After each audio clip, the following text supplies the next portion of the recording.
जब सिंह के आवास पर जो है पहुंचे ये हुए प्राइम मिनिस्टर नरेंद्र मोदी का काफिला जो है आप तस्वीरों में लाइव देख सकते हैं। ये प्रधानमंत्री नरेंद्र मोदी का काफिला है जो पूर्व प्रधानमंत्री मनमोहन सिंह के पार्थिव शरीर के दर्शन के लिए उनके सरकारी आवास पहुंचे हैं। और प्रधानमंत्री नरेंद्र मोदी के आने से ठीक पहले केंद्रीय गृह मंत्री यहां पर अभी भी आवास के अंदर मौजूद हैं और ये लाइव तस्वीरें हैं पूर्व प्रधानमंत्री मनमोहन सिंह के आवास के ठीक बाहर की, जहां पर भारत के प्रधानमंत्री नरेंद्र मोदी पहुंचे हुए हैं उनके पार्थिव शरीर के दर्शन के लिए। और इस वक्त की लाइव तस्वीरें हम अपने दर्शकों को दिखाना चाहेंगे। प्राइम मिनिस्टर नरेंद्र मोदी का काफिला जो है वो प्रधानमंत्री का काफिला जो है वो पूर्व प्रधानमंत्री मनमोहन सिंह के आवास के अंदर जाते हुए देखा जा सकता है। प्राइम मिनिस्टर की गाड़ी जो है वो एंटर कर चुकी है और केंद्रीय गृह मंत्री अमित शाह इस वक्त अंदर ही मौजूद हैं। तो एक एक करके आप देखिए मनमोहन सिंह का जो व्यक्तित्व रहा है वो इस तरीके का रहा है कि सभी पॉलिटिकल पार्टियों के नेता उनको अपना सम्मान देने के लिए, उनके पार्थिव शरीर के अंतिम दर्शन करने के लिए उनके आवास पर पहुंच रहे हैं। और ठीक 11 बजे मोदी ने अपनी कैबिनेट बुलाई है और कैबिनेट जो है वो कॉन्डोलेंस मैसेज वहां से पास करेगी। और इससे ठीक पहले एक एक करके जो मोदी कैबिनेट के बड़े मंत्री हैं वो यहां पर पहुंच रहे हैं। पूर्व प्रधानमंत्री मनमोहन सिंह के पार्थिव शरीर के दर्शन के साथ ही उनके परिवार के लोगों से मुलाकात कर रहे हैं, उनको सांत्वना दे रहे हैं। कल जब प्राइम मिनिस्टर ने ट्वीट किया था, उन्होंने कहा था कि जो मनमोहन सिंह का योगदान है राष्ट्र के निर्माण में उसको भुलाया नहीं जा सकता। चाहे वो इकोनॉमिक पॉलिसी हो, राइट टू इंफॉर्मेशन हो, तमाम जो राइट्स जो हैं पीपल सेंट्रिक जो स्कीम रही है वो यूपीए गवर्नमेंट के दौरान मनमोहन सिंह के नेतृत्व में राष्ट्र को मिली है, राष्ट्र की जनता को मिली है। और ऐसे में पूरे सम्मान के साथ, राजकीय सम्मान के साथ जो उनकी अंतिम यात्रा है वो निकलेगी। भारत सरकार ने 7 दिनों का जो राष्ट्रीय शोक है उसका ऐलान किया है। और इस वक्त की तस्वीरें आप देख सकते हैं, पूर्व प्रधानमंत्री मनमोहन सिंह के अंतिम दर्शन के लिए प्रधानमंत्री नरेंद्र मोदी यहां पर पहुंचे हैं। जिस वक्त वो गुजरात के मुख्यमंत्री थे उस दौरान भी उनकी मुलाकातें हुआ करती थी। भले ही कुछ मुद्दों पर उनके मतभेद रहे हों, लेकिन मनमोहन सिंह के योगदान को आज पूरा राष्ट्र जो है वो याद कर रहा है। और मोदी कैबिनेट के जो मंत्री हैं, पार्टी के जो राष्ट्रीय अध्यक्ष हैं, विभिन्न पार्टियों के जो नेता हैं, सुबह से हम देख रहे हैं कि वो यहां पर आए हैं इस दुख की घड़ी में उनके परिवार को सांत्वना देने के लिए। मनमोहन सिंह की एक बेटी जो यूएस में रहती हैं, उनके आने का इंतजार किया जा रहा है। तो ये बहुत ही ऐसा लम्हा है जो भारतीय राजनीति में देखा जाता है कि भले ही हम दो परस्पर विरोधी विचारधारा की पार्टियों से जुड़े हैं, लेकिन एक दूसरे के काम को हम किस तरीके से सम्मान देते हैं, क्योंकि पार्टी कोई भी हो, सभी एक राष्ट्र के लिए काम करते हैं, भारत को महान बनाने के लिए काम करते हैं। और मनमोहन सिंह ने अपने स्पीच में कहा कि मेरा रविकांत, आप हमारे एक पारदर्शी किताब की तरीके है, मेरी जितनी भी कैपेसिटी रही है मैंने राष्ट्र के निर्माण में अपना पूरा योगदान दिया है। रविकांत आप हमारे साथ बने रहिए। लेकिन ये अंदर से तस्वीरें आ रही हैं जब प्रधानमंत्री नरेंद्र मोदी ने पुष्पांजलि अर्पित की है, मनमोहन सिंह जी के आखिरी दर्शन करने के लिए पहुंचे हुए हैं उनके आवास पर, आधिकारिक आवास पर। जैसा रविकांत भी हमारे साथ जुड़े हुए हैं वो जानकारी दे रहे हैं। एक बार परिक्रमा, झुककर नमन, पुष्पांजलि अर्पित की। आर्थिक उदारीकरण के लिए प्रधानमंत्री याद करते रहते हैं पूर्व प्रधानमंत्री मनमोहन सिंह को। और इस वक्त की ये तस्वीरें, परिवार को भी उन्होंने हाथ जोड़कर उनका अभिवादन किया है, उनकी पत्नी से भी मुलाकात। और इससे पहले केंद्रीय गृह मंत्री अमित शाह पहुंचे हुए थे।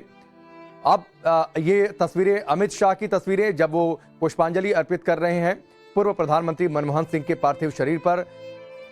एक जनपद से ये तस्वीरें जो कि आवास, और पीछे तस्वीरों में भाजपा के राष्ट्रीय अध्यक्ष और केंद्रीय स्वास्थ्य मंत्री जेपी नड्डा भी आपको दिखाई दे रहे हैं पुष्पांजलि अर्पित करते हुए। और अब से थोड़ी देर बाद 11 बजे कैबिनेट की बैठक है। कैबिनेट की बैठक में एक शोक संदेश, जैसा रविकांत बता रहे थे, कुछ और फैसले भी। और उसके बाद भी कांग्रेस की ओर से जानकारी दी गई है कि अंतिम संस्कार की प्रक्रिया क्या होगी, इसको लेकर टाइमलाइन तय की जाएगी और उसके बारे में जानकारी दी जाएगी। लेकिन एक बड़ा लम्हा, एक दुखद पल देश के लिए, एक यादें, और वो यादें जो भारत को अगर आर्थिक विकास के रास्ते पर तेजी से लेकर बढ़ी, उदारीकरण जो भारतीय अर्थव्यवस्था में आया, उसके प्रणेता माने जाते हैं डॉक्टर मनमोहन सिंह। एक युग का अंत, और इसीलिए हर कोई अक्रॉस द पार्टी सभी ने अपने शोक व्यक्त किए हैं। और ये तस्वीरें जब प्रधानमंत्री नरेंद्र मोदी बातचीत कर रहे हैं परिवार से, पूर्व प्रधानमंत्री मनमोहन सिंह के परिवार से, और परिवार के लोग भी हाथ जोड़कर अभिवादन कर रहे हैं।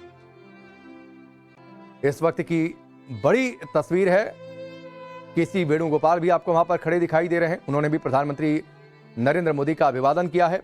रविकांत हमारे साथ जुड़े हुए हैं, एक बार फिर से मैं उनका रुख करता हूं। रविकांत, प्रधानमंत्री नरेंद्र मोदी, केंद्रीय गृह मंत्री अमित शाह, जेपी नड्डा, ये सभी मौजूद थे, सभी ने पुष्पांजलि अर्पित की। ये तस्वीरें सामने टेलीविजन स्क्रीन पर हैं। अब से थोड़ी देर बाद कैबिनेट की बैठक भी है 11 बजे। बिल्कुल राकेश, और एक वाकया याद आता है, संसद भवन में डिबेट हो रही थी और प्रधानमंत्री अभी जो मौजूदा प्रधानमंत्री हैं नरेंद्र मोदी, उस वक्त गुजरात के मुख्यमंत्री हुआ करते थे, और लीडर ऑफ ऑपोजिशन जो है लोकसभा में सुषमा स्वराज हुआ करती थी। मनमोहन सिंह का व्यक्तित्व कैसा था कि एक प्रधानमंत्री जिससे आप बहुत ज्यादा नाराज हों, और लोकसभा में डिबेट के दौरान सुषमा स्वराज ने कहा कि तू इधर उधर की बात ना कर, तू ये बता कि काफिला क्यों लुटा। बहुत ही तल्ख अंदाज में वो डिबेट चल रही थी, और पार्लियामेंट की डिबेट का एक लेवल हुआ करता था। लेकिन शाम आते आते सुषमा स्वराज और अरुण जेटली को एहसास हुआ कि उन्होंने मनमोहन सिंह के लिए बहुत ही हार्श वर्ड का इस्तेमाल किया। वो शाम को उनसे मिलने के लिए समय मांगते हैं। अगर किसी व्यक्ति की व्यक्तिगत नाराजगी होती तो प्राइम मिनिस्टर उनको समय नहीं देते, लेकिन मनमोहन सिंह ने उनको चाय पर अपने चैम्बर में बुलाया और उन्होंने कहा कि चलिए, पार्लियामेंट्री डेमोक्रेसी में आप ऑपोजिशन के लीडर्स हैं, आपका ये कर्तव्य है कि आप गवर्नमेंट को क्रिटिसाइज करें, लेकिन मेरे मन में आपके लिए कोई भी ऐसा दुर्भावनाएं नहीं है, कोई सी बात नहीं है। तो ये लेवल था उनके व्यक्तित्व का, बहुत ही सहज, सौम्य, और सबकी बात सुनते थे। और इसके साथ ही वो बहुत बड़े अर्थशास्त्री थे।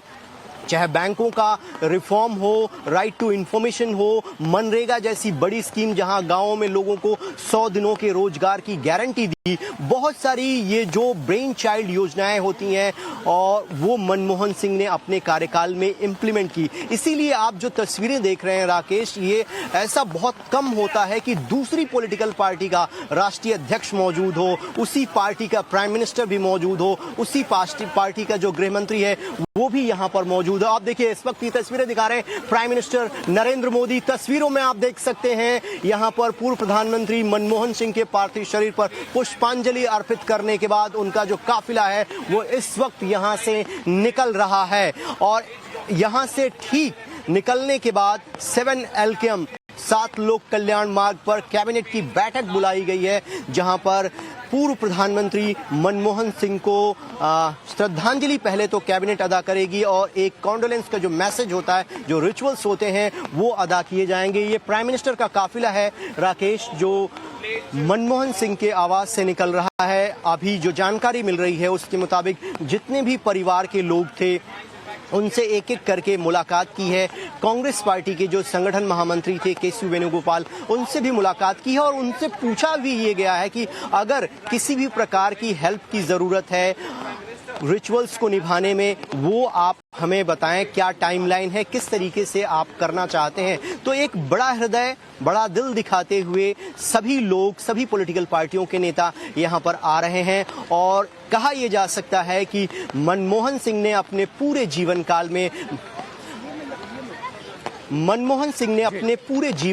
में भारत को एक विकसित राष्ट्र बनाने के लिए रविकांत, मैं आपके पास आता हूं, क्योंकि आप जो है पार्लियामेंट को भी कवर करते रहे, पार्लियामेंट की कई सारी आपने प्रोसीडिंग्स को देखा है, मैं उस पर भी बातचीत करूंगा, लेकिन गौरव भी वहां से मौजूद हैं, एक बात मैं उनसे भी कर लूं। गौरव, हर कोई याद कर रहा है कि डॉक्टर मनमोहन सिंह ने अपने कार्यकाल के दौरान कौन से काम किए, कितने बड़े लेवल पर उन्होंने लोगों के लिए काम किए, सूचना का अधिकार दिया, रोजगार गारंटी योजना, मनरेगा लेकर आए, इन सारी बातों की चर्चा हो रही है, आर्थिक उदारीकरण की चर्चा हो रही है, हर कोई उन्हें याद भी कर रहा है उनके सहज सौम्य व्यक्तित्व के लिए, सहज स्वभाव के लिए। और आज देखिए, दिल्ली का मौसम भी अचानक से बिगड़ा हुआ है, मौसम भी आज जो है शायद अपनी ओर से कुछ संदेश दे रहा है।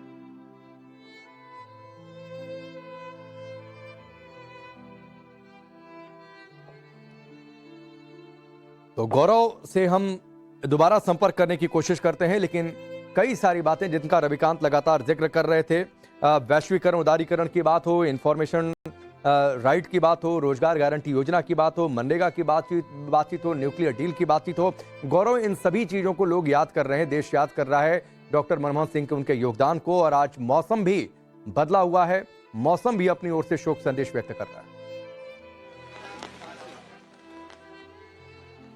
बिल्कुल देखिए, आज तड़के से ही यानी कि जब सुबह आज रोशनी हुई है उससे पहले ही लगातार बारिश हो रही है और तमाम चाहे सुरक्षा कर्मी हो, चाहे मीडिया कर्मी हो, चाहे कांग्रेस के कार्यकर्ता हो, जो भी यहां सुबह पहुंच सके थे, सभी इस तेज बारिश के बीच में लगातार यहां पर डटे हुए हैं। और जिस तरीके से खुद प्रधानमंत्री नरेंद्र मोदी और गृह मंत्री अमित शाह और खुद स्वास्थ्य मंत्री यहां से अब श्रद्धा सुमन अर्पित करके गए हैं, उसके बाद कैबिनेट की बैठक होगी। लेकिन कल देर रात ही आज तकरीबन 2 बजे के आसपास कांग्रेस अध्यक्ष मल्लिकार्जुन खड़गे और साथ ही साथ लोकसभा में नेता विपक्ष राहुल गांधी भी जो है वो यहां पर श्रद्धा सुमन अर्पित करके गए थे, पार्थिव शरीर का दर्शन करके गए थे। कल देर रात 10:30 बजे जो है बेलगावी से स्पेशल फ्लाइट के जरिए जो है कांग्रेस की तमाम लीडरशिप जो है वो वापस आ गई। प्रियंका गांधी देर रात एम्स में मौजूद थी। तो अब धीमे धीमे जो कार्यक्रम है यानी कि अंतिम दर्शन का कार्यक्रम है वो शुरू किया जाएगा। सूत्रों से हमें जो जानकारी कांग्रेस से मिल रही है कि उनका शरीर पार्थिव जो है इसके बाद कांग्रेस दफ्तर में रखा जाएगा अंतिम दर्शन के लिए, ताकि तमाम कांग्रेसी कार्यकर्ता, नेता और आमजन जो है वो पूर्व प्रधानमंत्री डॉक्टर मनमोहन सिंह का अंतिम दर्शन कर सकें। और उसके बाद जो उनके अंतिम संस्कार का जो पूरा कार्यक्रम है वो कल किया जाएगा। जैसी जानकारी मिली थी कि उनकी 3 में से जो एक बेटी है, 3 बेटियों में से एक बेटी वो अमेरिका में है और उनके वापस आने के बाद जो है वो परिवार ने ये तय किया है कि कल अंतिम संस्कार किया जाएगा। लेकिन जाहिर तौर पर जिन अधिकारों की बात और जिन सुधारों की बात कही जा रही है, खास करके अगर हम मनरेगा का जिक्र करें तो जब कोविड का काल आया और जिस तरीके से उस वक्त देश में लोगों को रोजगार देने की समस्याएं उत्पन्न हो रही थी कि लोगों को उनके ही इलाके में कैसे रोजगार दिया जाए, मनरेगा एक ऐसी योजना थी। उस वक्त लोगों को सबसे ज्यादा गांव-गांव तक, कोने तक रोजगार देने में मदद की। सूचना के अधिकार ने जिस तरह की पारदर्शिता लेकर आए उसका आज भी लोग इस्तेमाल करके तमाम वो चीजें बाहर लेकर आते हैं जो आमजन जानना चाहता है, जो कि उनका अधिकार है। तो ऐसी तमाम स्कीमों के जरिए चाहे वो फूड सिक्योरिटी एक्ट हो, लोगों को खाद्य सुरक्षा का अधिकार मिला, ऐसे तमाम अधिकार जो हैं वो इन सालों में दिए गए। तमाम राजनीतिक उठापटक के बीच में चाहे जितने आरोप लगाए हों, लेकिन प्रधानमंत्री मनमोहन सिंह ने अपने कार्यकाल में उन सभी का बहुत ही शालीनता से जवाब दिया और लगातार वो प्रेस के सामने इन चीजों का जवाब भी देते रहे। लेकिन मैं आपको बता दूं कि अभी भी लगातार यहाँ पर जो मूवमेंट है वो आपको यहाँ पर दिखाई दे रहा होगा। ये प्रधानमंत्री मनमोहन सिंह, पूर्व प्रधानमंत्री मनमोहन सिंह का ये आवास है और यहाँ से अब संभवतः जो है वो गृह मंत्री और भारतीय जनता पार्टी के अध्यक्ष जेपी नड्डा का जो काफिला है वो यहाँ से निकलेगा। पूरा जो रास्ता है उसे कॉर्डन ऑफ किया गया है, खाली कराया गया। और आप देखिए अब संभवतः गृह मंत्री अमित शाह जो है वो बाहर आते हुए नजर आ रहे हैं और उनके साथ उनके तमाम सुरक्षा बल। तो कैबिनेट बैठक के पहले जो है सभी बड़े नेताओं ने जो है वो प्रधानमंत्री मनमोहन सिंह के जो पार्थिव शरीर है उनका दर्शन कर लिया है। तो कुल मिलाकर अब कैबिनेट की बैठक जो है वो गौरव, मैं आपके पास आता हूं। रविकांत जी हमारे साथ वहीं से जुड़े हुए हैं। रविकांत, अब केंद्रीय गृह मंत्री अमित शाह का काफिला निकल रहा है और जिसका जिक्र गौरव भी कर रहे हैं, और इसके बाद सीधे शायद कैबिनेट मीट के लिए ये लोग इकट्ठा होंगे।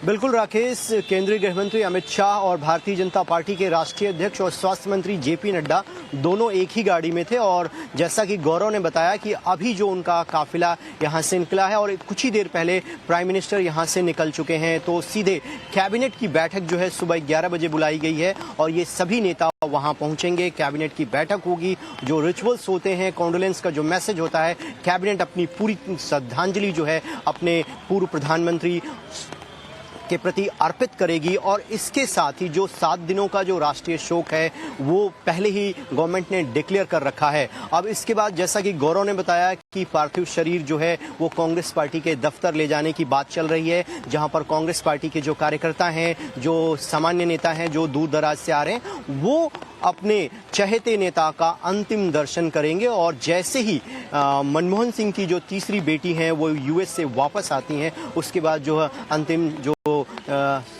संस्कार की जो प्रक्रिया होती है वो प्रारंभ की जाएगी, जिसकी संभावनाएं कल की जताई जा रही हैं। तो फिलहाल अभी यहाँ पर जो मूवमेंट था नेताओं का वो यहाँ से निकल चुके हैं और 7L कैंप पहुंचकर 11 बजे कैबिनेट की बैठक होने जा रही है। रविकांत, बहुत सारी बातें हो रही हैं और संभवतः डॉक्टर मनमोहन सिंह आखिरी ऐसे प्रधानमंत्री जो गुलामी के दौर में पैदा हुए, उसके बाद आजाद भारत में नए दौर में हिंदुस्तान पहुंचे, उसमें उन्होंने योगदान दिया।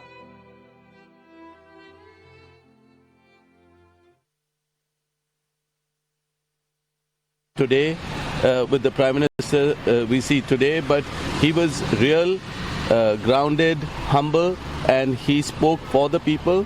He had a lot of knowledge about economy and financial matters, and the country prospered at that time with Dr. Manmohan Singh. My deepest condolences to him and his entire family. Can his place be filled by anyone in the future? The Congress Party has many people who have learned from Dr. Manmohan Singh, and yes, what his dreams were will be taken ahead, and the Congress is the only way financially and economically that the country can prosper ahead. Thank you. Robert Vadra को आप सुन रहे थे, प्रियंका गांधी के पति। रविकांत मैं जो जिक्र कर रहा था, संभवतः भारत के आखिरी प्रधानमंत्री जो गुलामी के दौर में पैदा हुए, आजाद भारत नए तरीके से आर्थिक विकास के दौर में शामिल हो जाए, इसके लिए उनके फैसले याद किए जाते हैं। जो आखिरी तस्वीर बतौर सांसद उनकी याद आती है वो सितंबर 2023 की तस्वीर आती है। अगर मैं ठीक हूं, 19 या 20 तारीख रही होगी, जब वो राज्यसभा में व्हील चेयर पर पहुंचे हुए थे। प्रधानमंत्री मोदी ने भी उसको याद किया था। पार्लियामेंट के प्रोसेस को आपने लंबे समय तक कवर किया है। मैं आपसे अगर 2-3 लम्हे पूछूं जो आपके जहन में आते हों, जो सांसदों से बातचीत करते समय उनके अनुभव आप तक पहुंचे हुए हों, अगर आप उनको दर्शकों से शेयर कर सकें।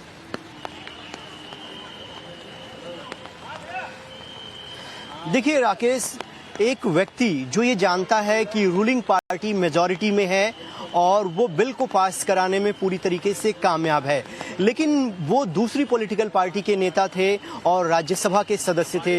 लेकिन एक वोट की अहमियत क्या होती है, एक वोट से सरकारें गिर जाती हैं और सरकार अल्पमत में आ जाती है, जैसा अटल बिहारी वाजपेयी के साथ हुआ था।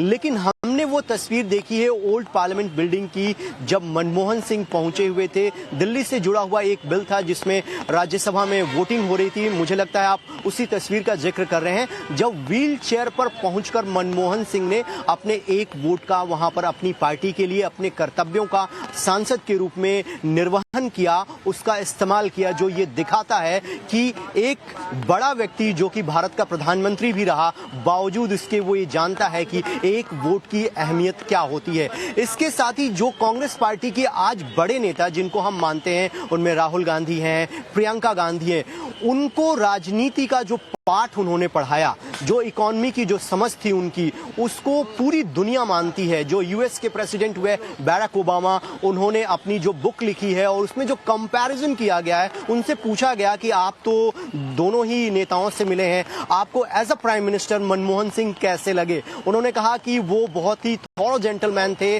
और उनका जो व्यक्तित्व, उनकी जो समझ रही है और भारत के विकास के लिए, खासतौर पर इकोनॉमिक रिफॉर्म के लिए जो मनमोहन सिंह ने काम आपको रोकता हूं।